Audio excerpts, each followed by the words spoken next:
I'm Jackie Doucette, and I'm on a mission to discover exactly what life is like beyond retirement. Join me while I chat with people who've already done it, who've retired to something rather than from something. Let's find out together exactly what's waiting for us when we say goodbye to that 9 to 5. He and his wife are embarking on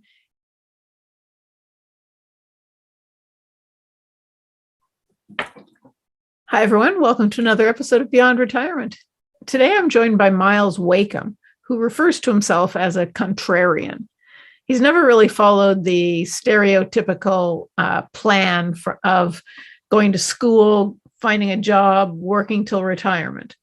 He's traveled all over the world, and at the young age of 57, he and his wife are embarking on yet another chapter of their life in a new country again. They're going to be retracing Myles's past, and they're going to be paying homage to the past world of music. And they're going to try to breathe new life into an age-old craft. Thanks for joining me today, Myles. Wow. Hi, how are you? That's a wonderful introduction. So one of the things that I said is you don't follow the social norm of get a good education, get a good job, do it till you retire. My main goal in this show is to show people or show the listeners that there are so many other things that they can be doing because life isn't ending at retirement. And I think that you can probably tell us a whole lot about other things that you can be doing in life instead of retiring. So how about starting us off with how come you've been traveling the world all your life? Well, I'm originally from Australia, so that's where the accent comes from. I guess when you live on that side of the world, so far away from everything, it's really hard not to travel. I grew up in a city with about 1 million people in it, so you'd think that would be big enough. But being so far away from the rest of the world, you always felt like you were missing out, that the opportunities of the world were sort of passing by you. And I was never somebody who really wanted to let opportunities pass by me. So at the age of about 24, I migrated to the United States and ended up living here for about 6 years before I had to go back to Australia to look after my mother. And that whole process kind of seeded, I think, the chapter that my wife and I are about to embark upon. But that's kind of where it all started.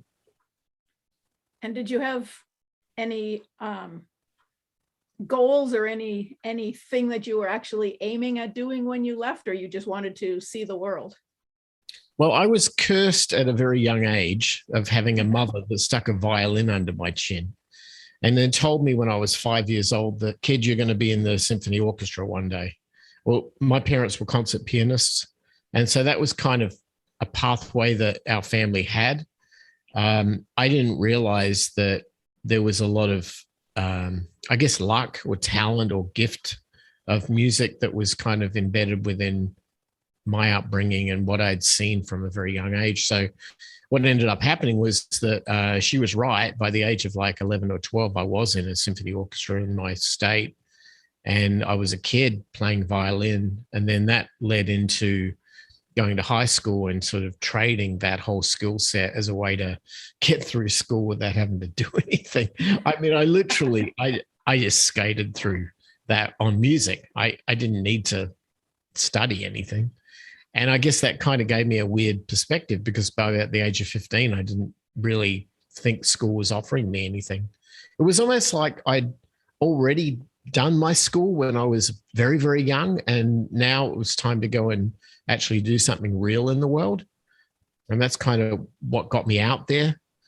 And because of music, the weird thing is, when I came to the United States when I was 25, there was this, like, the US has this crazy immigration process. And it's a process which puts you in really weird positions. Like in my particular case, I had met a girl and we got married.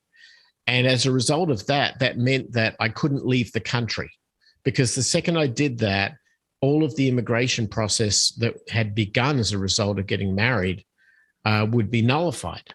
And so if I was to step outside of the US, I couldn't get back in for years. So at that point, I was stuck. So I was in Los Angeles. I was in Studio City, which is like next to Hollywood. And she'd go off to work and I'd sit around because I didn't have a work permit. I couldn't work. And so that meant that I had to wait for the government to do their thing. And that went on for about 6 months. And so I ended up wandering down Ventura Boulevard, visiting all the music stores, right? Because I'm a music guy.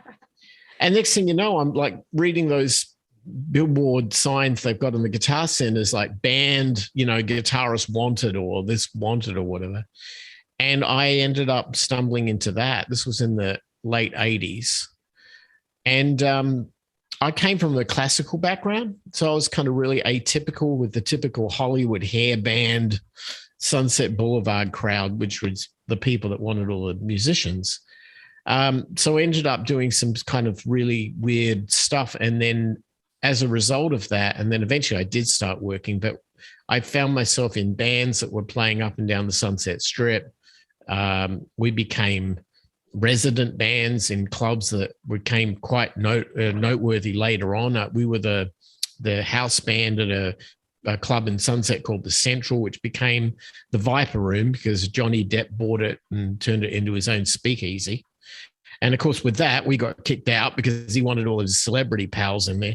So, but that's okay. It was a great experience. But in the process, I got to know all the record label people and all the lawyers and all the publicists and all these people. And then I learned, because I'm a technical guy, I had a chance to work in recording studios. And so that's where this story gets really weird. So I was always a really active, avid, adventurous musician. I had built a recording studio in my house that I had there. And I was encouraging other musicians who I'd met in the clubs or just from, knowing people in the scene to come in. And back in those days, you used to do a thing called a 3-song demo. And it's what you would pitch to the recording labels to try and get your big deal, your big break. And you'd take 3 songs, record them, and send them with like a 8x10 black and white photo of the band or the artist or whatever. And studios, these guys had no money, right? Musicians were working as waiters in Denny's. I mean, they were not making money. So they needed a cheap place to do 3-song demos. So I opened up my home studio and said, I'll do it. And next thing you know, all these people are coming in and I'm recording all of these artists. And I found out I was actually pretty good at it. And then eventually what happened was that the record labels who would get these 3 songs would see them all coming from this studio they discovered.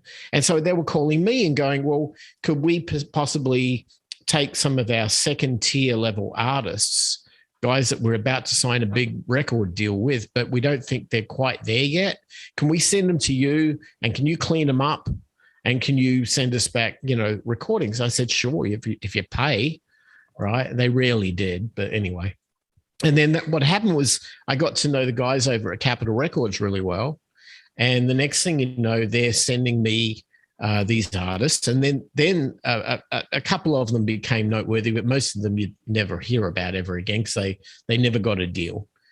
But then they would say, we've got artists who are already signed to other labels that we'd like you to engineer their records because we're hoping to kind of coerce them to come over to us.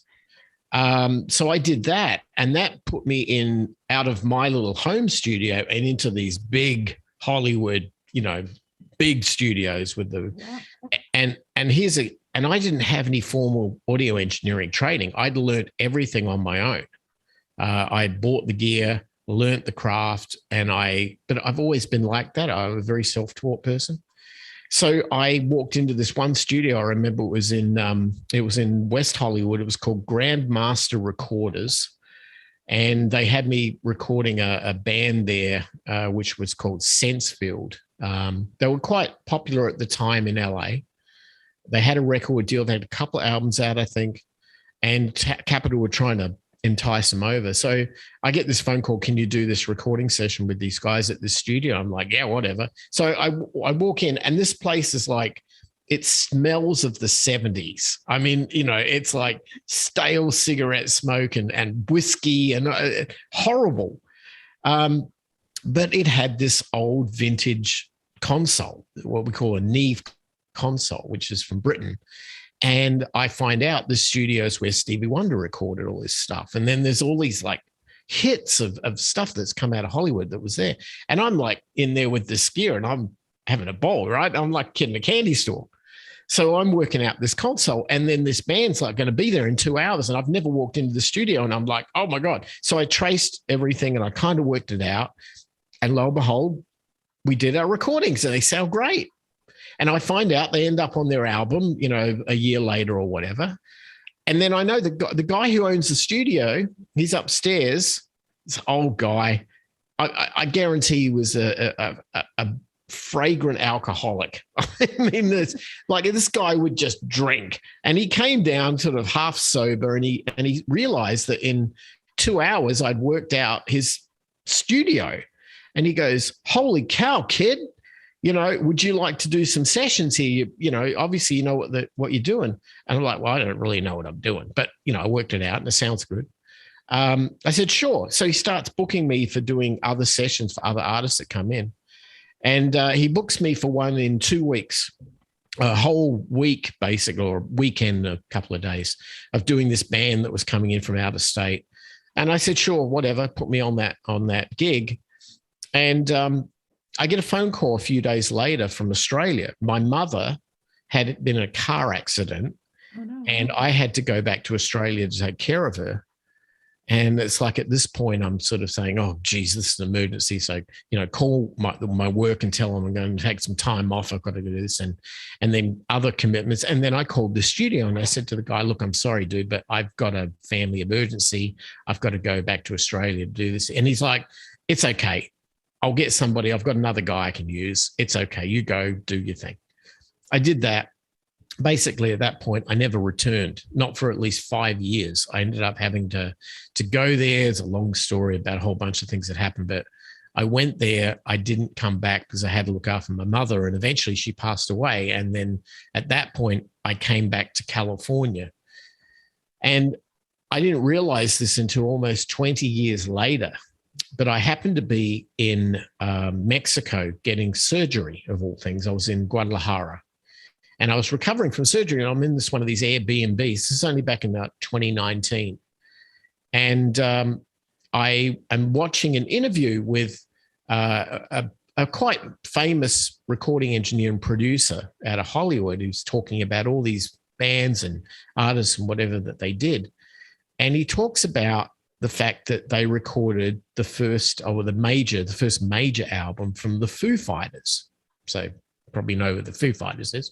And I'm looking at this going, what dates? And he says it's like 1994, 95. I'm like, that's when I was there. And where was it recorded? Oh, Grandmaster Recorders. I'm like, oh no. What date? It was the damn band I was supposed to be recording. Oh, no. Right. I came that close to actually having something on a resume that would have propelled me into the career that my mother wanted me to have. And that would have been music, but actually to be able to make money because I'm technical. I can work on either side of the glass in a recording studio, and that would have been my calling. But what ended up happening now is that I've got a family. I've got a daughter on the way. I moved back to California with my new wife and my family, and all of a sudden I had to enter the world of software, which is what I was trained to do. And I've spent 40 years working in that field. And, it's like anything when you have a career in something, particularly if you're like a business person, like you build your own business, there's this kind of fiction you get in your head that when you want to retire, whatever the hell that is, that you'll sell the business and some guy will come in and give you $1 million and they will go off and live in the Bahamas, right? Well, it doesn't work when you're in technology. And I try to tell the kids these days, right, go work in software because you think you're going to make $200,000 a year working at Google. You are obsolete the day you arrive. And unless for the rest of your working career, you want to be continuously relearning your craft, the programming languages you're working in, the technology, you will be made obsolescent by accelerated entropy. And there's not a thing you can do about it. And when you get to that ripe old age when you don't want to do this anymore, no, you're not going to have anything other than the money you saved, because your skills are only as relevant as the last 12 months or 24 months that you were using them, because old farts don't work well in the computer business, right? We don't have anything to offer. You want to be new, latest, greatest. This is the world of technology and entropy. This is how it works.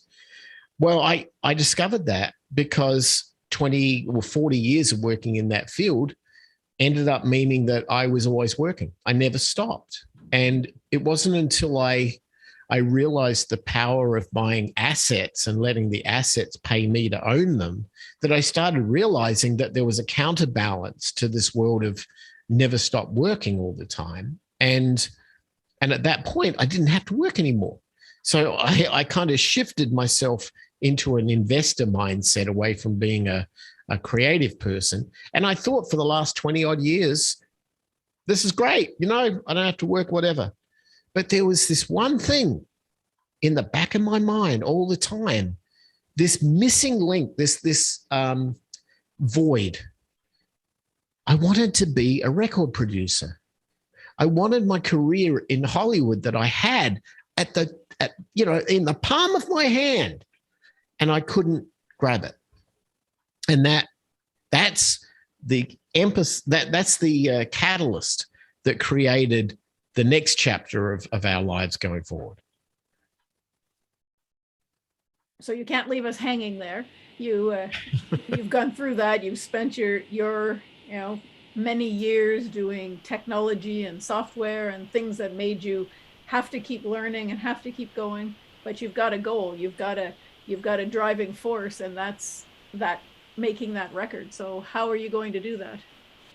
Well, it's very interesting because I got out of recording at a time when the industry did what we used to call analog recording. And that would be that you would have old school stuff. You have a big recording console and a bunch of mics and a special isolated room and a big tape machine and bandwidth in there. And you had to hit the record button, go record it. And then afterwards they'd get out of the room and you'd sit there and you'd mix it. And there was your record. And that was the way it used to be done. It's been like that since the Beatles, and it's been pretty much that way.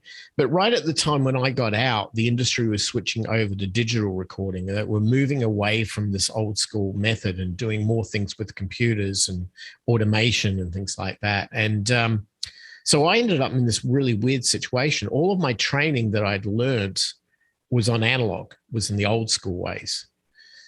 And then this digital world came along. And then for 20 odd years, I didn't work in that industry. I kind of didn't want to get near it because I knew that the draw would be too strong and it was taking me away from the, trying to feed my family and everything. And I didn't feel right. So I put it aside. And then one day I realized now, you know what? I don't have to work anymore. I've got enough money. I'm fine. And I want to get back. Maybe I want to do this recording thing. Maybe I want to give this a second shot. I'm 57. Okay, maybe time for a career change. So it's not retirement because I never really had anything I wanted to leave from, right? I enjoyed my technology work up until I didn't. And then I did something else up until I didn't. And now I want to do this because I just want to do it. It's not work. It's not retirement. It's not an end to one thing, it's a start of another. And I'm always looking forward to what's in front of me. I can't drive a car looking in the rearview mirror. I'm going to crash the damn thing, right? I have to be able to look forward. And that's something that was really interesting because I'm sure a lot of your listeners are like this.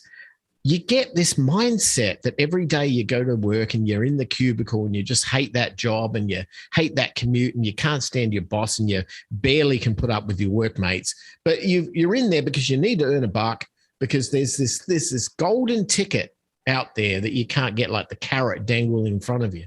It's called retirement, right? And we race to it. And we do everything with it's okay because soon I'll be retired, or it's okay to work in this crappy government job because I get a pension, right? What a freaking sellout. Why would you sell out your one and only life for that? How about you have your one and only life that you never need to escape from, and therefore you don't need to retire? And that's been since I was a kid, it's been my mantra. And as far as the studio stuff goes, the weirdest thing is that living in Arizona, where I do, we are bordered with Mexico, and my wife and I would constantly jump the border and go down and, hit the beach and get tacos and whatever.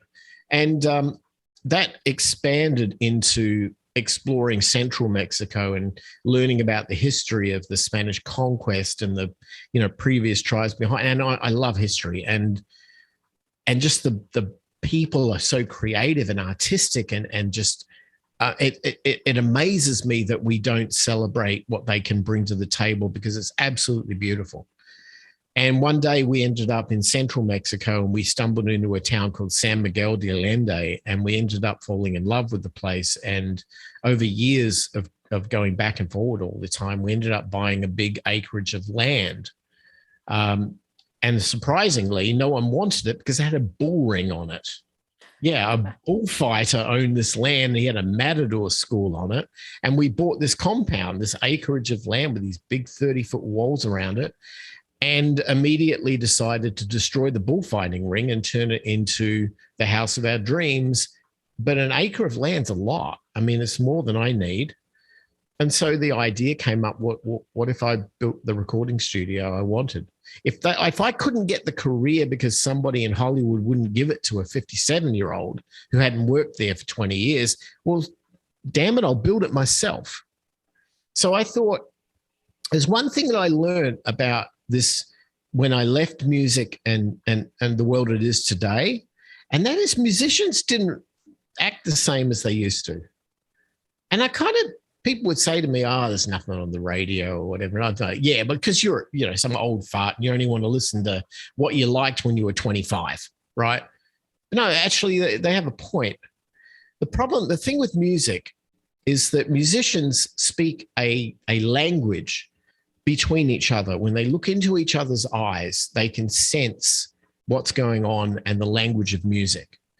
And you notice, like, if you see these concerts on stage and the lead singer is like going off and he decides he's just going to go off on his own and doing the band somehow got to follow, there's an innate subconscious communication going on between all the band members that actually makes that work. And it's most noteworthy in things like jazz music, where there is no script. Everybody's just playing off each other. They're communicating with each other, right? That has the risk of being lost when a music today is created with somebody with a laptop and a little portable keyboard and there's some headphones on, and they think that's music. Well, to some degree, it probably can be.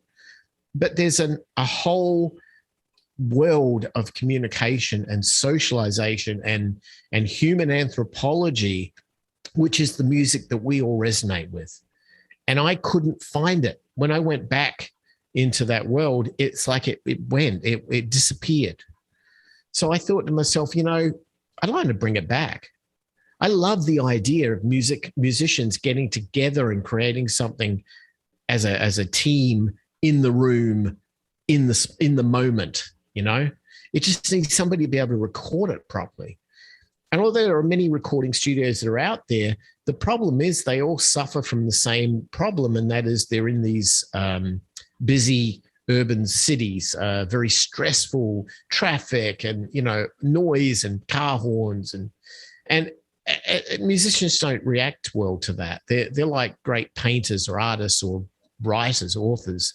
They want a quiet place to be able to do it. So I went back in time and I thought, I'm not the only guy to realize this. There are so many things that happened in time that go back to periods of time in music, which were kind of Renaissance periods, the 60s, the 70s, even the 80s.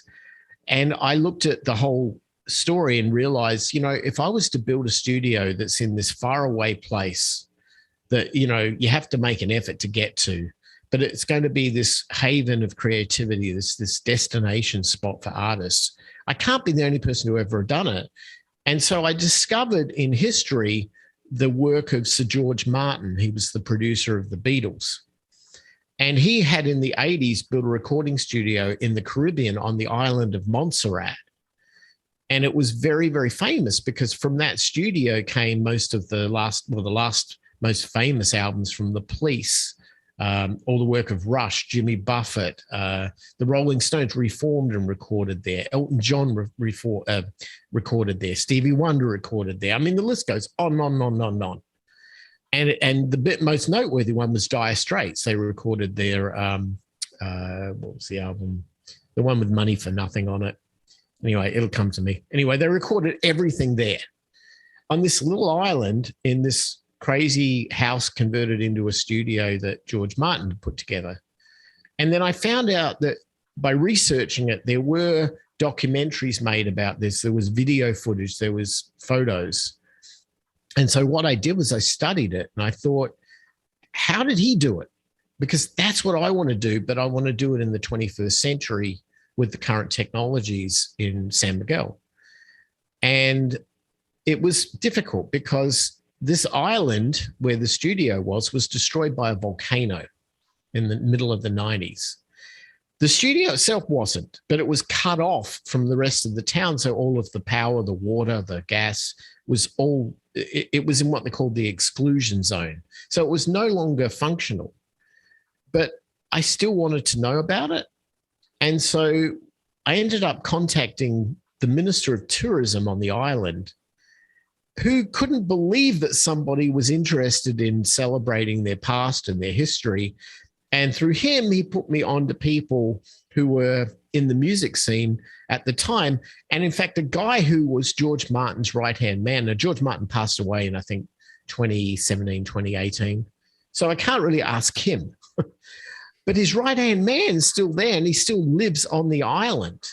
So I ended up trying to piece together the whole backstory behind this. And they invited me to go there. So I'm going to visit the studio. I'm going to do all of that stuff. And then I'm going to take an exact replica of their room and build it in San Miguel, and then fill it with the latest technology and the latest gear and have the career that I was not able to have back in the mid-90s. And that, to me, I guess people say, is that retirement? No, that's what I'm doing. I'll probably do it until the day I die. I guess it depends. That's your beyond retirement, which is why you're here. I guess so. You're retiring to something new. You're moving from one thing to another. And I think that's perfect. I have two questions for you. Mm-hmm. The first one is, how are you going to promote this so that people, musicians all around, know to come to San Miguel to record with you? And the second one, for the people who are listening who are saying, well, this is great for you. You've obviously got some money if you're buying property and you're going to build this wonderful recording studio. But how does Joe Blow make a life out of living beyond without having a job for the first part of their career? Well, answer to your first question, it's a build it and they will come kind of model. And it does seem to be working, because when I talk about the history, particularly if I talk with some passion about it and why I'm doing it, every musician I talk to goes, yeah, I get it. Yeah. I want to go there. I want to come. When are you open? When can I come? And I've already had major Nashville stars who are wanting to come to San Miguel record. I've got friends of mine still in Hollywood that I can work with. And I'm reaching out to the guys at Air Studios in London to try to say that I'm trying to pay homage to the past of your history. Maybe there's a connection there as well. I don't know. I'm not trying to threaten anybody, but I'm trying to be respectful of the past. And every time I've done that, karma has a way of rewarding you back. And so you know what? I don't really care, actually. I mean, I'm going to build a great studio, and even with the local artists that I can record there, I'm going to have a whale of a time, and I'm going to feed my musical needs, and that's okay. But I would love to help other people out and to offer this as a sort of a potluck for anybody to come and join in and come to San Miguel and enjoy it. So that's the first question you had. The second question, Um, this is a weird one. I believe personally that if you want the individual freedom that I've been lucky enough to enjoy all of my life and been demanding of it, it's part of the reason why I travel. It's part of the reason why I do those sort of things. I also believe in the old Stan Lee Spider-Man line, and that is, with great power comes great responsibility. And what I mean by that is that I'm not Doctor Who. I can't go back in time. If somebody in their 30s or their 40s didn't start saving or investing or doing what they could, and they just followed that social mantra and they effectively got swindled, I'm not the guy who can fix that problem, right? Sometimes in life, you have to make the most out of what you've got. I remember back when they went to war in Iraq, there was this line that, you go to war with the army you've got. And I think that in this particular case, you have a life with the person you are, and you take with it the resources you've got. I was almost killed in a car accident in 1995 when I went back to Australia, and I was disabled. I had only about half the use of my shoulder was completely destroyed, and my other leg was shot. And I had to go through a process of about 3 or 4 years to rebuild myself. But that's on me. I didn't expect anybody else to be responsible for that.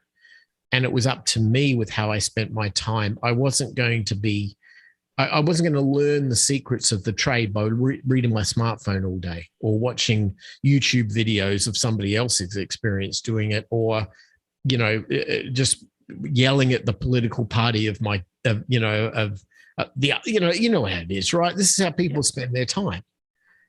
I can't. Life is precious. It's too precious. And if you are willing to trade away time like that for those stupid distractions, I don't want to sound wrong, but I don't have pity for somebody who does that. I don't, because there is every reason in the world not to, and they choose that path. And then at some point in life, when they have that, they come to that age where their body starts giving out and they got the bad hip, and they do all of the stuff that they think is how life is when you're 60 or 65. And they realize, they look down at their bank balance and they go, I can't retire. Well, you shouldn't be even trying to in the first place. You should have thought about your life as a marathon, not a sprint. There's this perpetual nature that we all have to live until the day our body gives out on us, and not to squander that. I was speaking with somebody recently, and I broke life up into 4 quarters. And it's easy to think about it when you break it up this way. You think about the first quarter. So let's say for an average US male, life expectancy about 77 years. So let's say 80, let's say the first 0 to 20 years, right? So that's when you learn how to walk, talk, communicate, socialize, learn, and you start getting an identity about who yourself is, what you're about. And then that second quarter, that 20 to 40 years, is what I call the building quarter, where you build a career, you build a family, you build a home, you build a life, you build an identity. And then that's third quarter, 40 to 60, is kind of the optimization phase, where you take whatever you've got, your skills, and you optimize the wealth that you've been able to get from that. And then that final quarter, that waning quarter, where your body starts giving out on you. You just hope that you did everything up to that point that can sustain you through that. If you think about things that way, it all starts connecting the dots. The problem is that you don't get a second chance, right? If we screw up, it's on us and we've got to fix it.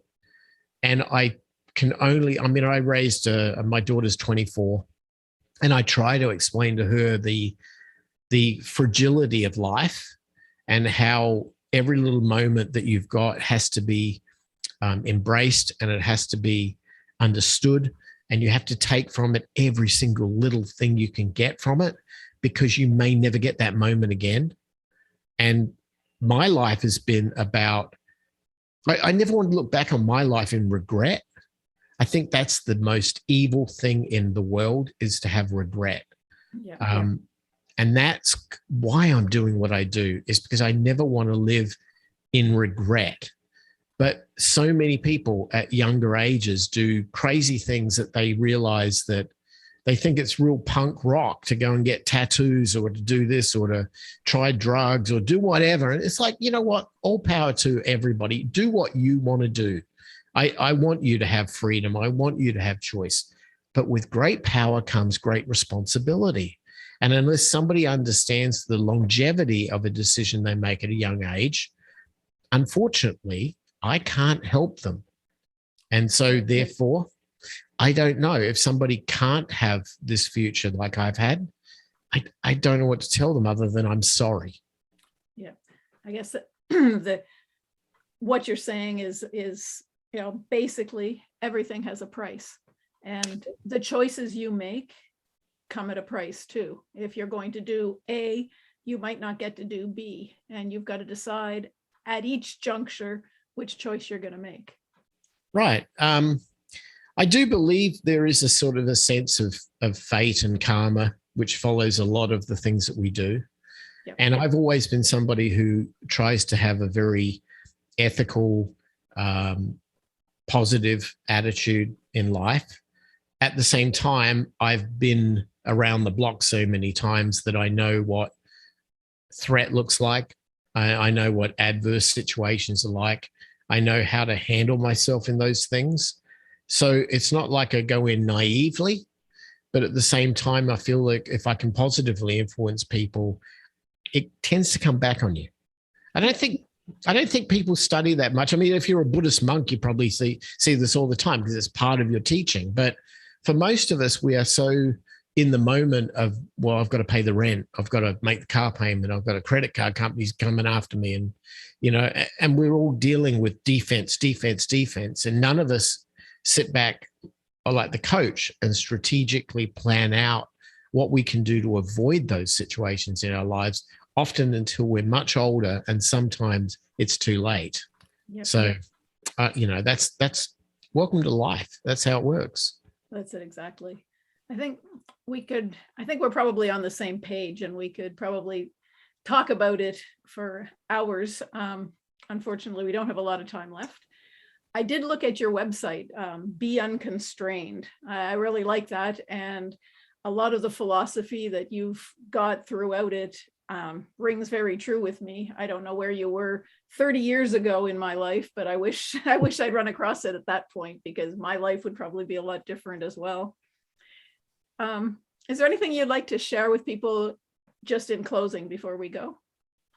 Yeah, I will say something that is a good takeaway, particularly for anybody younger or somebody who has a little bit of runway left in their working career, or maybe I shouldn't say their working career, but their earning career. Coming from Australia, everyone lives on the coast, right? Because it's a desert, and that's where the temperate climate is. And one of the things you do when you're growing up there is you tend to swim and go to the beach, and it's a very outdoor kind of mindset. And for me, I took up surfing when I was a kid. And I did that because all my friends did it. They had a VW microbus, and we all went to the beach and we went surfing, and we thought we were all, really hot surfers. No, we weren't. We were useless. But I learned more out there in the ocean, battling nature and the waves, about life than I ever learned in school. And even to this day, more than I probably ever learned participating in life. And that is that there are things in the world that come in sets, waves particularly.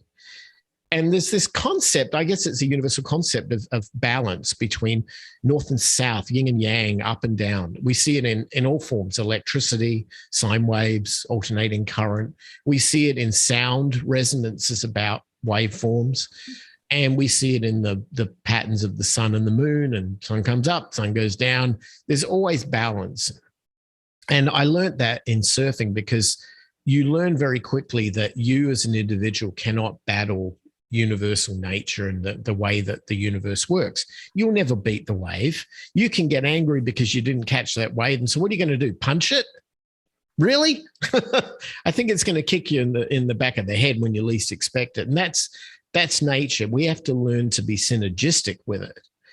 Because once you start understanding that concept, you understand that if you're ahead of the wave and you start paddling, it'll see you and it will pick you up like a friendly part of its own journey, and it will give you its energy. And with that, it becomes this sort of transformative experience that is, if you talk to surfers, they'll, it's like a spiritual thing for them. I learned that young. And when I learned that, I sort of looked for patterns. And what I could see was that waves go up and down, everything balances. And if I could time where I was, like the surfer times the wave to catch, I could do really, really well. And then I would be able to enjoy the natural energy of the universe.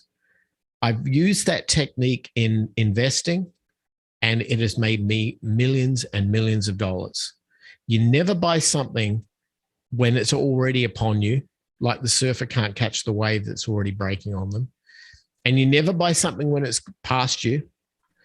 And you look on the horizon for the next one that's coming. And well before it comes to you, that's when you engage. That's when you start paddling. And then if you've picked the right thing, it'll pick you up and give you the ride of your life. I've done that with real estate. I've done that with Bitcoin. I've done that with stocks. I've done that with pretty much everything. And that's why I can afford to do the sorts of things that I do today. Now, it's not a perfect science, and you have to be willing to be sensitive to these things.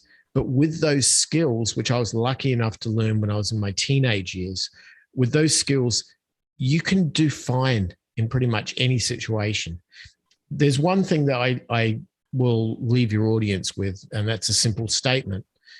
And it applies to people looking at their retirement before they get to that point. And it's simply this: the rich don't have jobs.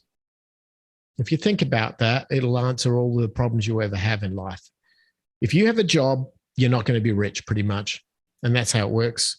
If you are investing and you can understand the concept of waves and patterns, and you can predict things ahead of time, it's very, very easy to buy something when it's cheap and very easy to sell it when it's expensive.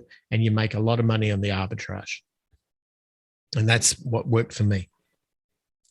That's great. Thank you very much, Myles. I've really enjoyed talking to you, and I think you've shared a lot of really interesting things with the listeners today. Great. Well, I'm glad. And hopefully they'll come over. We're over at beunconstrained.com, and we'd love to see anybody over there. There's a lot of information that we share. It's an open source world, and that's how it works for us. And that's it for this episode of Beyond Retirement. Thank you so much for hanging out with me. I hope you enjoyed it. Are you ready to start rocking your retirement? Head on over to www.beyondretirement.ca/rocking it and sign up to plan out your own roadmap for retirement. Don't wait till it's too late.